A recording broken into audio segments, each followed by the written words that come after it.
What's up guys, James here, how are you doing? So I'm going to be avoiding drama today, and I'm going to be talking about something which actually really interests me for a change, and that's alien life, exoplanets, and the future of space travel. So I've been absolutely fascinated by the subject since I was about 5 or 6, when my dad bought me a few books about cosmology and the solar system. I remember in about 1992, 93-ish, I was about 5 or 6 at the time, I was being taught about it in school as well, and after the teacher explained about the 9 planets in the solar system, now it's 8, so I might get to why Pluto is declassified later in this video. But yeah, she explained about the planets in the solar system, and she explained that our sun was simply a star, just like all of the other ones that we can see. And she explained that there's 100 billion galaxies and 100 billion stars in each one. So, after she'd explained all this and she asked us if we had any questions, I asked her if there was any possibility for planets outside of the solar system. And she just said flat out, no, there's no planets outside of the solar system.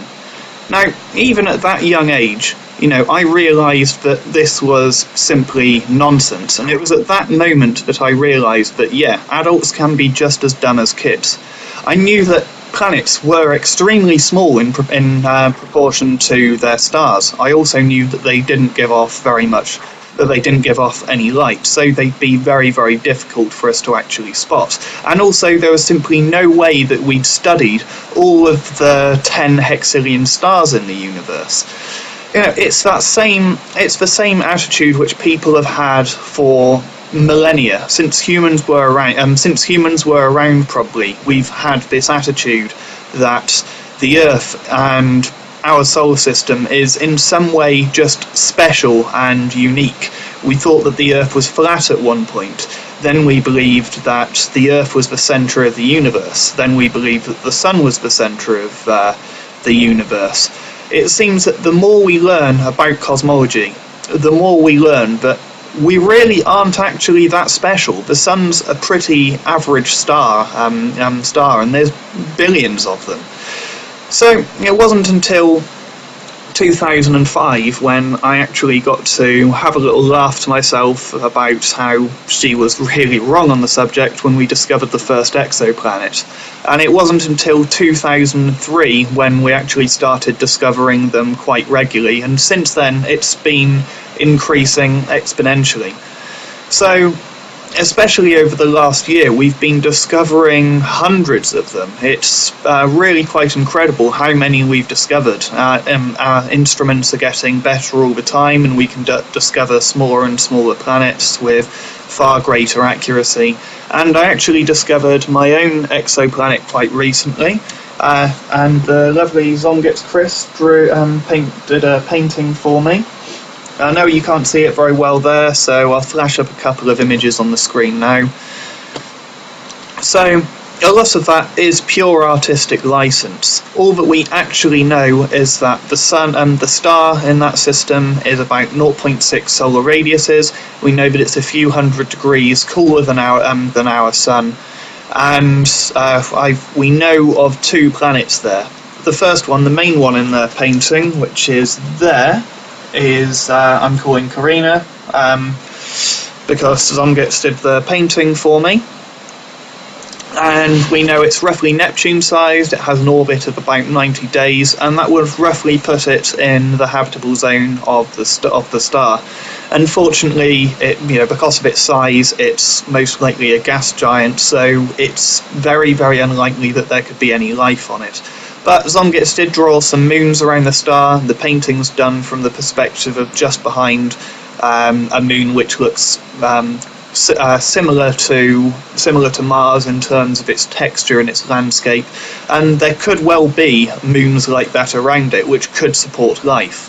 The other planet I discovered is roughly Earth-sized and has an orbit of about 5 days, but of course, because it's so close to the star, it wouldn't support life, and it would in fact be considerably hotter than Venus. So at the moment we've got two main ways of discovering exoplanets at the moment. We can either look at the red and blue shift of a particular star. If you get blue shift, that means that the light we get from it is going towards the blue end of the spectrum. That basically means that the star is moving towards us, and if it's shifting to the red, that means that the star is moving away from us. This basically works like the light equivalent of the Doppler effect. And using this method, you can see how long the length of the year of a particular planet is, and you can also work out the mass of the planet. The other way is the transit method, and basically what that includes is looking at the light coming from a star. So we've got a star here, and if you've got a planet coming around it, when it goes in front of the star, you're going to see a dip in the amount of light you receive from it. And by looking at the dip in the light levels, you can determine whether or not there's a planet there. So this is a very much exaggerated example of what you might see from a light graph of a star with a big planet in front of it. This is very much exaggerated. The noise level is very, very low, and the planet is very, very big, which makes it easy to spot. Normally it's nowhere near this simple, especially when we're looking for small planets. So you can see on the left, when the planet isn't in transit, the amount of light you'll see will be roughly level. As the planet moves in front of the star, when it starts its transit, the light level will drop a little bit, and then there will be another plateau as the planet's in full transit, until eventually it comes out and the dip gradually starts to decrease again. You can also use the transit method to spot binary star systems. You end up seeing a very, very distinctive double dip pattern when it's a binary star. This is because one star will likely obscure the light considerably more than another.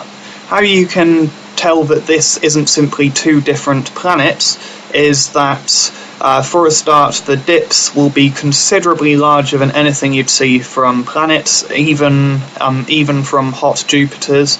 And secondly, the dips are the same distance apart, and we simply don't see two planets which have the same length year and the same star system. Finally then, here's an example of real light data from the star where I discovered my two planets.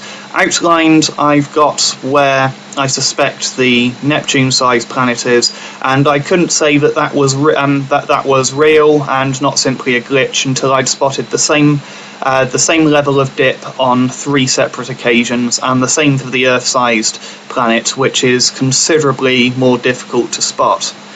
So the Kepler project are behind this. All of this data is now available to the public, and the public can assist in finding new planets themselves.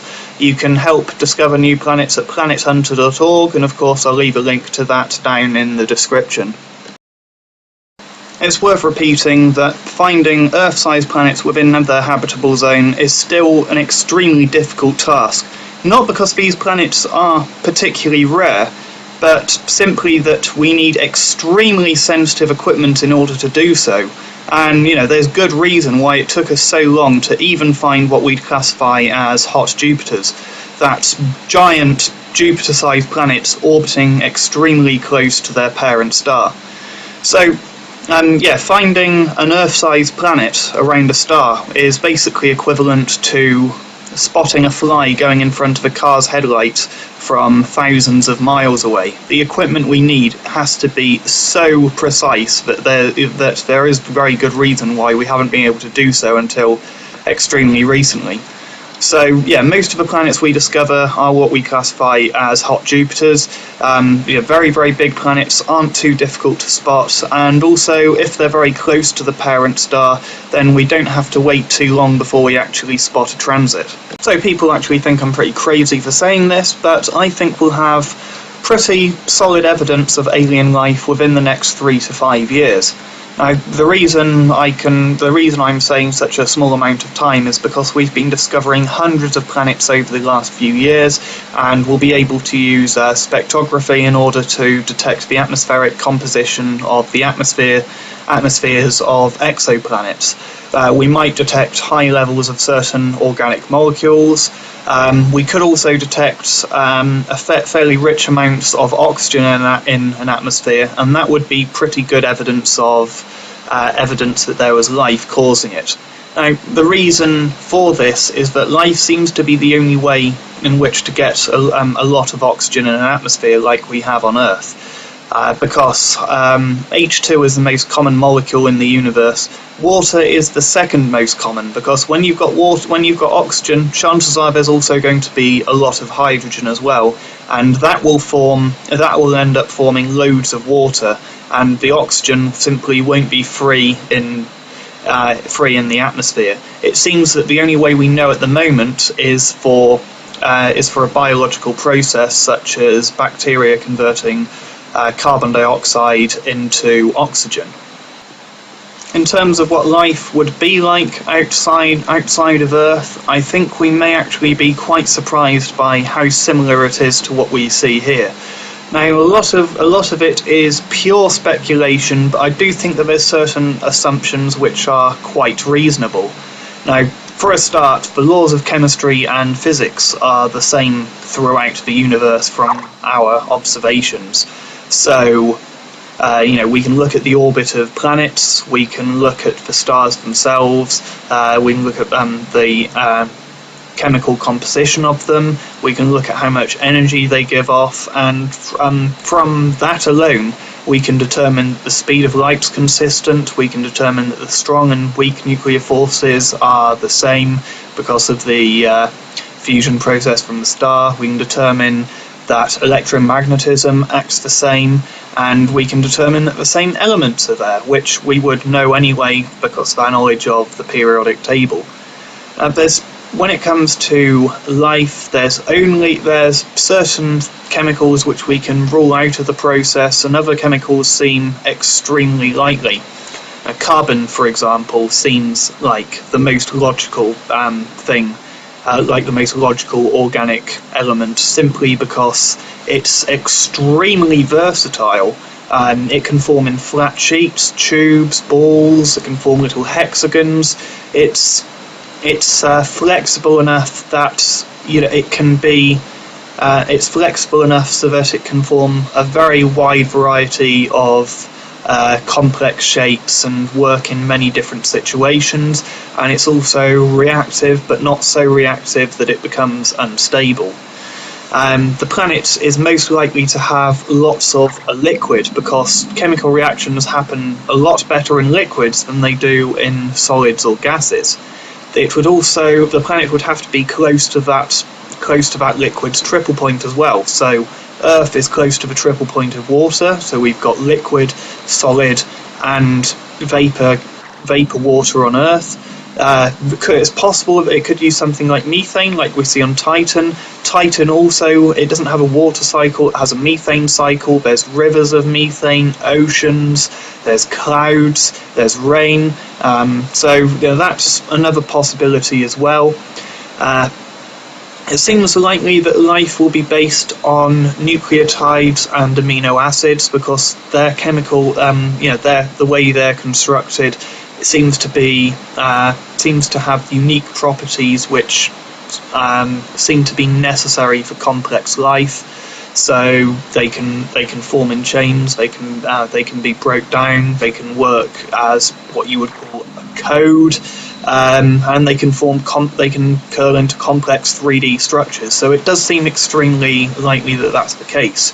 We've discovered amino acids and nucleotides are outside of Earth as well, on comets and asteroids and that kind of thing, many of which are completely different to the set of 20 amino acids which all life on Earth has. So we may well see life which uses a completely different set of amino acids. As far as abiogenesis is concerned, how the first life gets there, I'll leave a link to a video below, which is quite interesting. You can show how it can happen from something really simple. When it comes to complex life, I think that in some ways it is likely to be very similar to that on Earth. So, if the Earth has a power source for life, and that's the sun. Life will find a niche if it's that useful. So that's why we have photosynthesis, it's likely that life on another planet will also utilise the light and heat from its star as an energy source as well. So if you see photosynthesis, the only logical way that you're going to see complex organisms utilise it is by getting a large surface area. So you're going to get something similar to leaves, which faces towards the sun.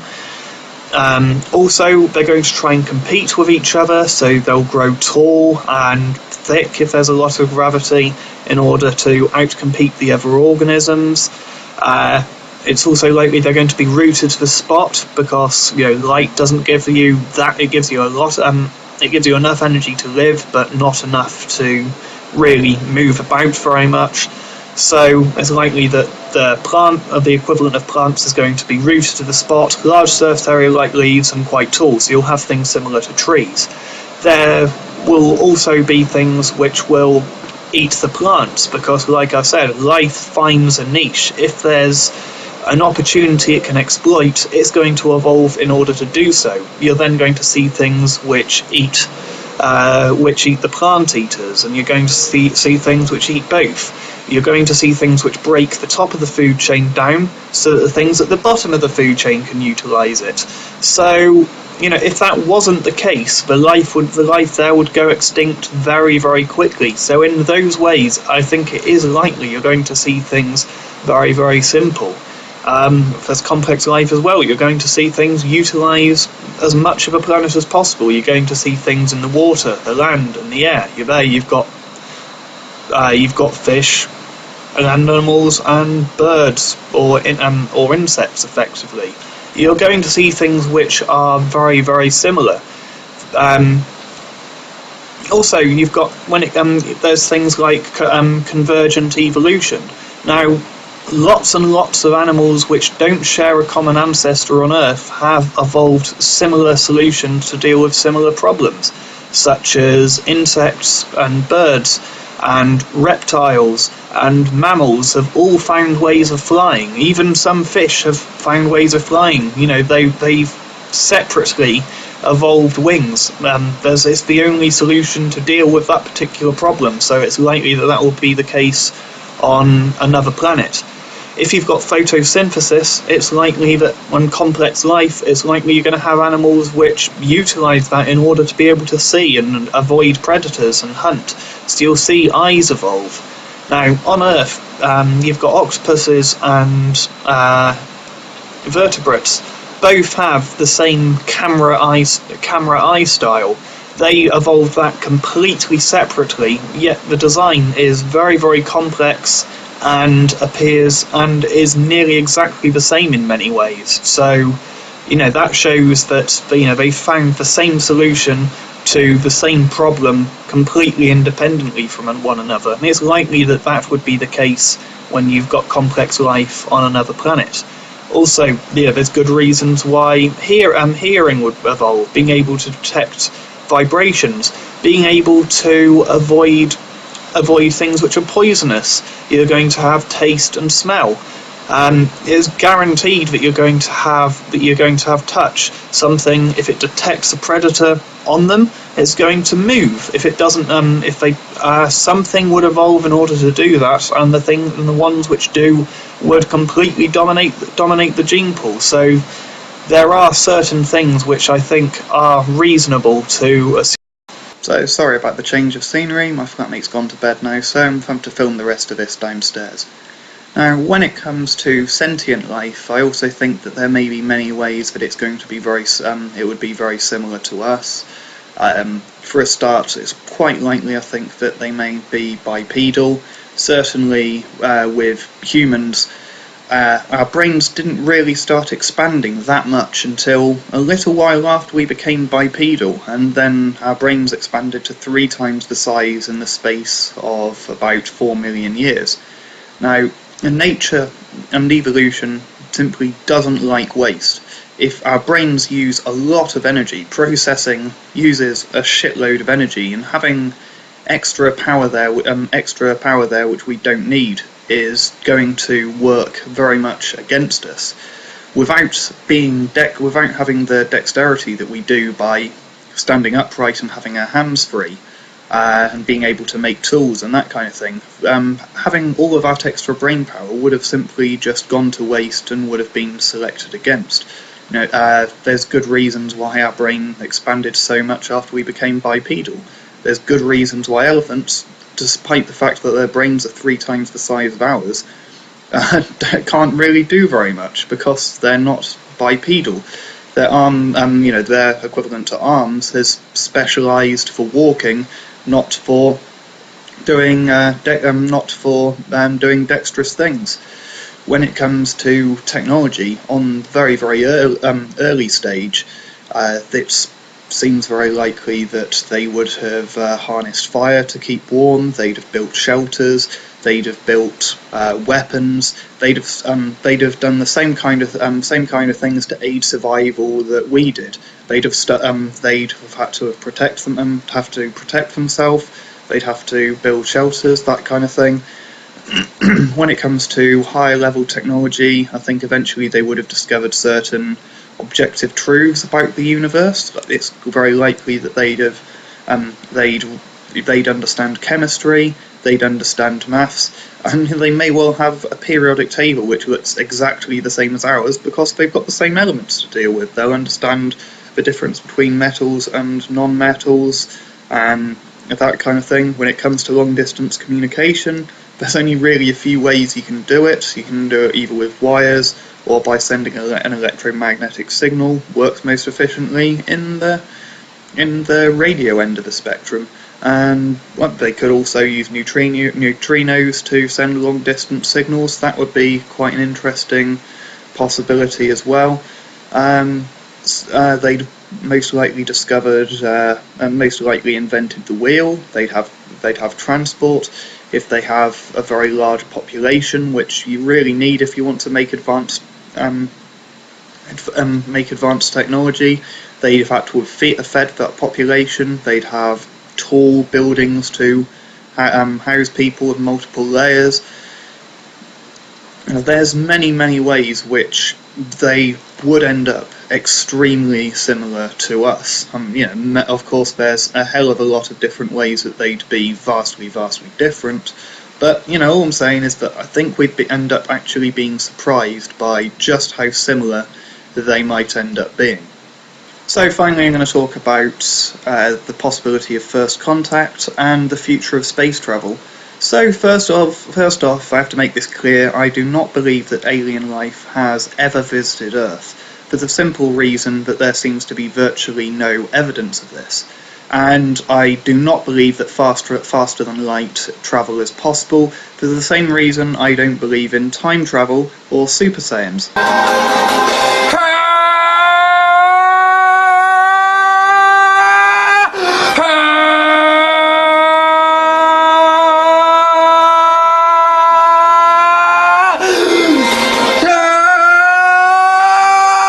And that's simply that it breaks the laws of physics as far as we know, and there's absolutely no evidence that that's ever happened, when there should be absolutely loads of evidence. So when it comes to the time travel example, I saw a movie where someone went back in time and shot a load of bandits with machine guns in the Wild West era. Now, if that kind of thing happened, we would have evidence for it, and people time travelling would fuck things up. They would end up dropping future technology, or seeing someone seeing them who shouldn't have seen them, that kind of thing. We'd simply have evidence that that was the case. If faster than light travel was possible, and travelling through space really was a very easy thing, then aliens would have visited us by now. We'd be aware of their presence. They'd have inhabited lots of planets and terraformed them, and we'd be able to see the evidence for this. But that simply doesn't seem to be the case. So, unfortunately, it does seem that we are limited to slower than light travel. Most likely, I think we're going to end up using fusion or antimatter when it comes to actually travelling to exoplanets, because the fuel we've got at the moment is thousands of times less efficient and just really wouldn't be up to the job. When I think about what it would be like to land on the moon, I imagine that it'd feel quite similar to how I feel when I climbed a mountain. On the one hand, I feel that it's an amazing accomplishment, and it feels really amazing to have actually achieved something that difficult. But at the same time, I feel like I've achieved absolutely nothing. I'm feeling that it's both an amazing accomplishment and no accomplishment at all at the same time. I've spent energy to get there. I've spent a lot of time to get there, and even money, and not really any real payoff apart from managing the challenge itself. So I imagine that's what it's like to get to the moon. Yeah, we have learnt things from our trips there, but I don't think that going there would really would justify its cost on an economic level. When I think we might get to Mars in the next 10 years, that would be quite an amazing accomplishment, and we would do it just for the accomplishment itself. But unless there was really any economic gain, unless we mined it, unless we terraformed and inhabited it, it really wouldn't justify the cost to keep going there. So yeah, I think it's really sad that not one living person will have been to the moon in 20 years if we keep on going the way we are. But there doesn't seem to be much reason to keep doing it. We need to basically expand our horizons and go further. The first exoplanet I think we'll go to would be one of the planets in the Gliese 581 system. Really interesting solar system. There's 7 confirmed planets that I know about.